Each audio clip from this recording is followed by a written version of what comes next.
Once again, mayong hapon sa tanan o Merry Christmas. Merry Christmas. We cannot separate Jesus and His Word. Amen. Ang pulong o si Jesucristo, dili na sila mag-conflict. So wala pa nabuhat bisan unsa ang pulong diha na ang pulong uban sa Dios o ang pulong Dios. Dagan ta sa 14. Og ang pulong na himong tao, og may puyo uban kanamo. Puno sa grasya sa matuoran, nakita namo ang iyang himaya, ang himaya sa iyang nadawat ingon nga bugtong anak sa amahan. Ang pulong na himong tao. Dili kita makaingon nga dili masulbad ang akong problema. Walay makatabang ni ini. God understand those things. Nibawan sa Ginoo na. Kaya ngano, nahimo siyang tao sama kanato. So maabot nga bagong tuig, nahibaw ta sa pagkatao ni Jesus. Jesus conquered death, kamatayon, fear, kahadlok, and all kinds of problem nga ihatag o i-release sa atong kaaway, sa atong kinabuhi. Agud careful kayo ta. Isip mga Kristohanon, we must know who our enemy is, kung kinsa ang atong kontra. John 10:10 nagingon, ang kawatan mo ani aron unsa? Pagpangawat, pagpatay o paglaglag. Si Jesus mingon, miani ako aron makabaton kamo kinabuhing madagayaon. 3 John 2 nagingon, I wish above all things that thou mayest prosper and be in health even as your soul prosper. Muusog ta sa espirituhanon, material o mga pisikal nga mga butang. Ang kawatan, pagpangawat, pagpatay, paglaglag. Why? Because gusto sa kaaway nato nga makawat niya ang atong pagtuo through problems and discouragement in life. Kay ang pulong sa Ginoo na ay kalinaw o kalipay. Unsaon na ni Satan to steal and kill and destroy? Daghan kaayo iyang mga pamaagi. Ako nag-ingon yun ang 1:14, nahimo siyang tao sama kanato. God teaches us how to combat these things. Unsaon na to pagkontra, dili lang ego nga mopuyo ta. Kung dili ta aware sa pamaagi sa atong kaaway, then we will be defeated. Especially karon nga umabot nga tuig. Dili sayon. Kung dili ta mga preparado ang mga Kristohanon, we will not immerse ourselves with the Word of God. Mahiagom kita, some of us mag-backslide. Magbasulo na to ang Ginoo sa mga sitwasyon sa atong kinabuhi nga ato maunta ng binuhatan. We will end up with so many problems sa atong kinabuhi ug mawala ang purpose sa atong existing kung kinsa ta mga tao. Gusto sa Ginoo nga kita iyang katawhan nga magmadaugon ta ami mataana. Amen. Dili ta mahimong daugon unless we spend our time in prayer. Ini ang tapad pag-ampo mo. Ampo, Jake.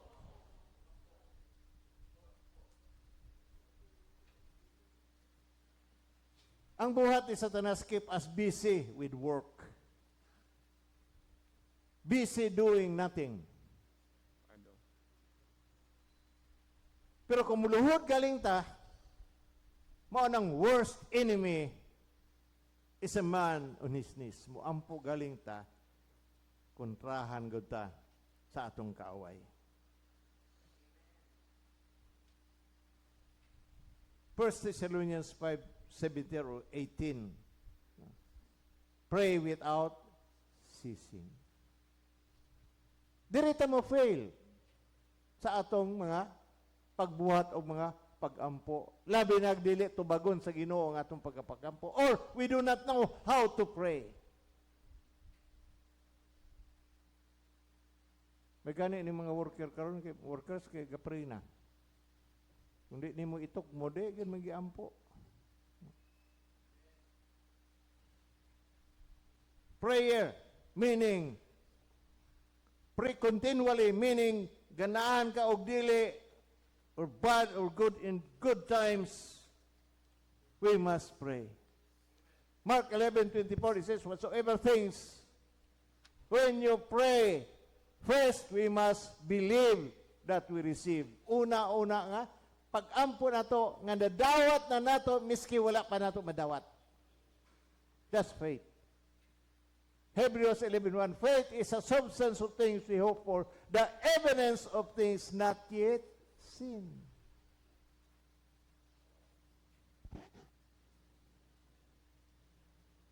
Spend time in prayer. Masuko si Satanas kung sige ta ampo. Yeah. Mo nang kontrahan gyud ka kaayo. The more you pray, the more our enemy will engage in our lives. Yeah. Wala galing kay pagsulay, questionable ang atong pagkakristohanon. Amen ba ta, anak? Amen. Hello? Dili ta mawad ang problema.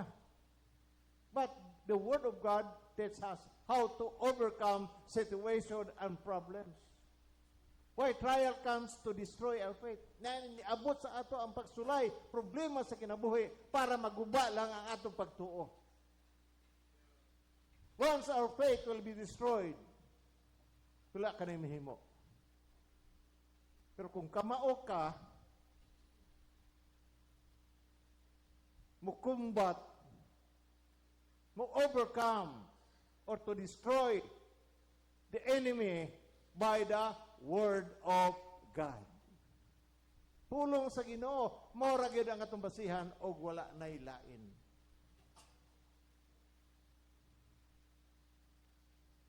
Kanang gitawag nato number 2 is to see, is to believe. We must believe the Word of God. John 17:17. The Word of God is truth. Nganong dili magitap mutuo ana? Nganong malang dili ginamo apito sa atong kinabuhi nga mao man ang tinuod? Number 3, we must believe in faith. Hebrews 11:1, faith is a substance of things we hope for, the evidence of things not yet seen. Hebrews 11:6, without faith, it is impossible to please God. Amen. Amen ba mo, anak? Amen. Dito ko sa Cebu, may istorya na nako ni. Sa kabatan o dito nga, agent siya sa Toyota sa Cebu. Member siya sa church. Anak siya sa pare. Kung pangitay ko sa sakinan, pila man bishop ang gusto ni mong sakyanan. Nga 200 ra. Siya ko ay makita ng 200 bishop. Ako singgigan, nothing is impossible with God. Tingon siya na ako. Kuhitin ko na, tarong niya bishop ba? Meaning, di siya musakay o pagtuog. Wala gud siya pagtuog ng anak. Why? Because faith cometh by hearing and hearing by the Word of God. Mutubo ang atong pagtuo kung natay ambisyon, desire sa atong tagsatag sa kinabuhi. Kung wala sa ato ang pulong sa Ginoo, kanang a desire dili na mabot. Faith cometh by hearing. Romans 10:17. The Word of God will build us up sa atong tagsatag sa sitwasyon. Hebrews 11:6. Without faith, it is impossible to please God. Simple kayo pagtubo sa atong pagtuo. Faith cometh by hearing, and hearing by the word of God. Meaning, kung magbasa ka, kusga para makadungog na imong dalunggan. Hearing man. Yeah. Confession brings position.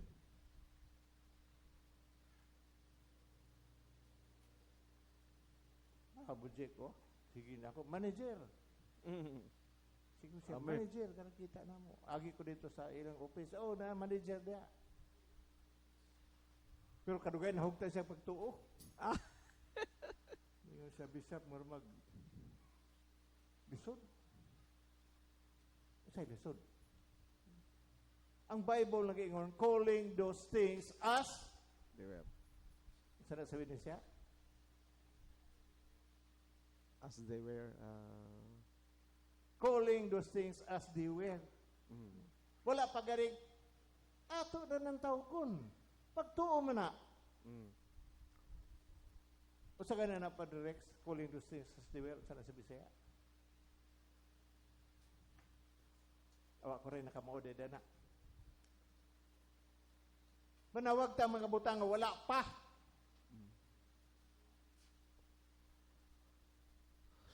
Ano may desire sa inyong kinabuhi?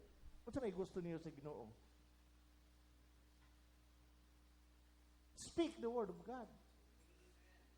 Amen ba mo, anak? Amen. Ako na mo ko'y desire, kahumanon ako ang katedral.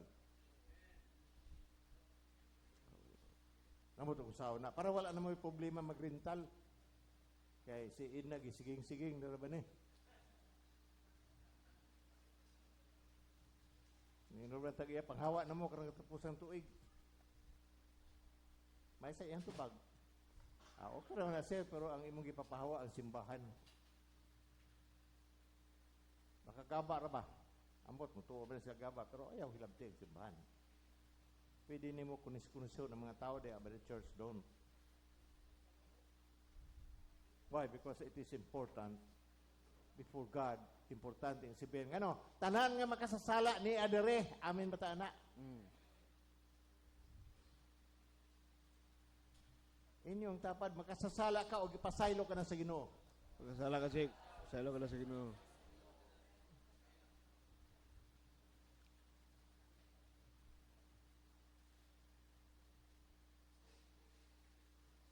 Dili ta ngay mahadlok. From fear to courage, God transformed the life of the disciples from fear to courage. Kato gilansang bitaw si Jesus namatay. Nakaguli ang mga disipulo ato.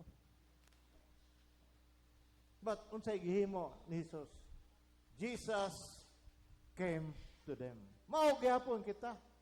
Taliwala sa atong sitwasyon, kung musalig ta sa Ginoo, moabot gyud ang Ginoo, umatabang kanato like the disciples, like Thomas, iyang gipakita ang lansang, inagyan sa lansang sa iyang kamot o sa iyang tiil o sa side.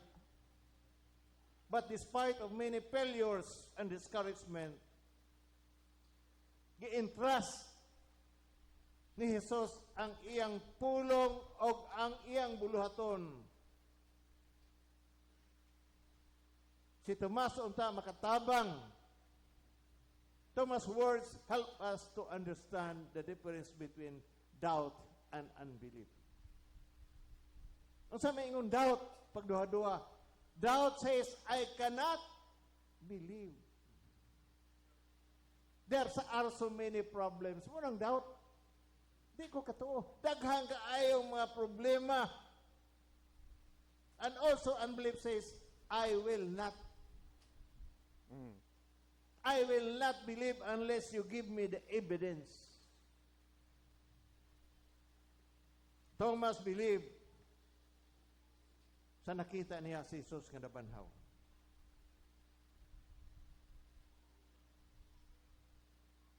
Ang kinabuhi ni Tomas usa ni ka-warning na to.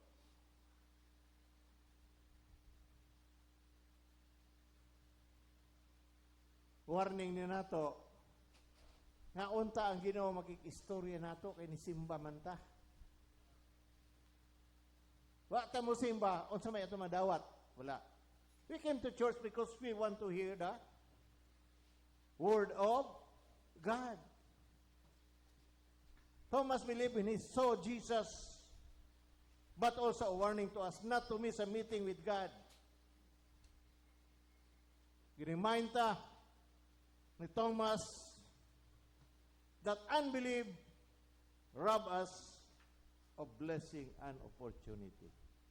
Gusto ba nato panalangin? Gusto gid nato panalangin. But unbelief rob us from the opportunity and the blessings of God.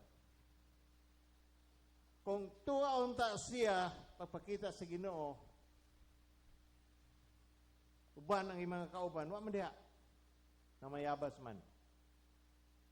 Unta kita ni ato diri natay mga sitwasyon sa tignibuhi. Nakabati unta ta sa pulong sa Ginoo nga mo'y gusto sa Ginoo nga ihatag nato.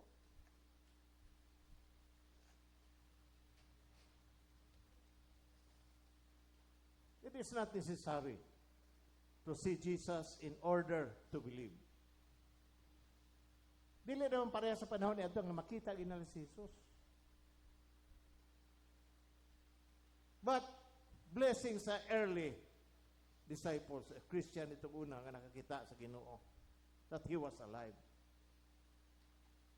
But that is not what saved them. Nakita nila si Jesus. They were saved not by seeing, but believing. Amen ba taana? Amen. Nagatuo sila. Na yung mga emphasis sa gospel, throughout the gospel of John, is believing. Hebrews 11:1, Hebrews 11:6, Romans 10:17. Kung natin sitwasyon, Lord, ang iyong pulong, Ginoo. Faith cometh by hearing and hearing by the word of God. Build up my faith, Lord.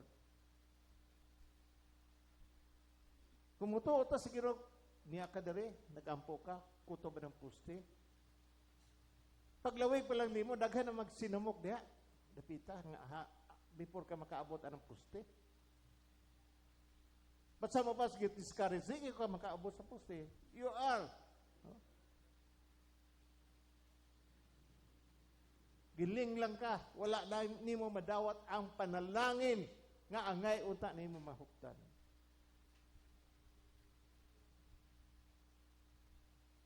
When we believe and trust God or Jesus, manabanhaw gikan sa mga patay, our lives will be transformed. Gusto ba nato ma-transform ang atong kinabuhi? Amen. Gusto ba nato mabago atong kinabuhi? Amen. Romans chapter 12 verse 1. Renew your mind. Ipabag-o sa Diyos ang inyong huna-huna. Pinaagi sa pulong sa Diyos. Dili pagduha-duha, kundi mutuo ta nga ang Ginoo. God is a rewarder to those who diligently seek Him. Mo-reward ang Ginoo pag diligent tayo nga nangita niya.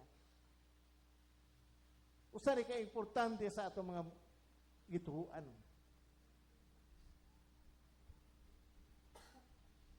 Daghang kay mga mega churches ako nang gisulti sa inyo. Nangaguba ang mga pastor. Tungod sa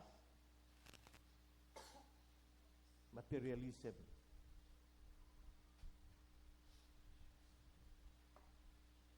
Mapalit yung auto nga gwapo. Branded. Di gyud siya di mapalit yung mga karag-karag nga sakinan. Remember Jesus, the gospel last night, nga nataw siya sa pasungan. Kung karon unta nga panahon, tuaw unta siya sintoks. Pero wala. Why? That's the humility pagpaubos sa atong tagsa-tagsa sa kinabuhi. Namurklamo unta si Joseph o si Maria. Dili mi dire kay pag gani. Akong gisabak big time gud ni. Pero wala na mahitabo. Nanganak o ginak. Tao siya, sama kanato og nahimong tao. Remember this. Nahibaw ang Ginoo sa atong tagsa-tagsa ka sitwasyon. Na tao siya, sama kanato. So, tiyang Ginoo. Lord, I want to change my life. Lord, I want ang akong desire, Lord, ako maangkon pinaagi sa imong gahom sa akong pagtuo nga dili ko magduha-duha o feel discouraged on these things. Nahimong tao, Jesus, He understand things, problems in our lives. Mao ka na ebanghelyo sa ngalan sa Mahal sa Anak Espiritu Santo.